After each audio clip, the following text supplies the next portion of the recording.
ចាសូមលំអរកាយជំរាបសួរពុកម៉ែមីមីបងប្អូនជាទីគោរពរាប់អានចាសូមស្វាគមន៍មកកាន់ដំរី Channel យួនសម្រាប់ថ្ងៃទី2ខែ2ឆ្នាំ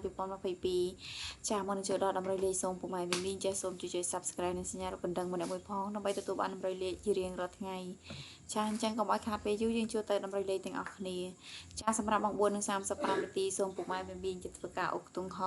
6ចាសម្រាប់មួយខ្ទង់ទៀតចាសូមធ្វើការអុកខ្ទង់8សម្រាប់ខ្ទង់6ចាសូមធ្វើការតរេចា66និង67ចាសូមអធិស្ឋានចាចំណែកខ្ទង់8ចាខ្ទង់8ចាសូមធ្វើការតរេចា85និង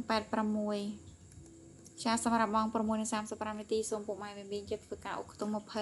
20ចានឹងធ្វើការអុកខ្ទង់10សម្រាប់ខ្ទង់20ចាសូមធ្វើការតរេចា25និង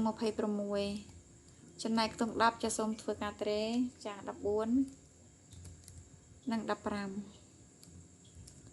ចាសម្រាប់លេខធំចាសូមធ្វើការលេងចា252ចា210ចា215ចាសូមអធិស្ឋាន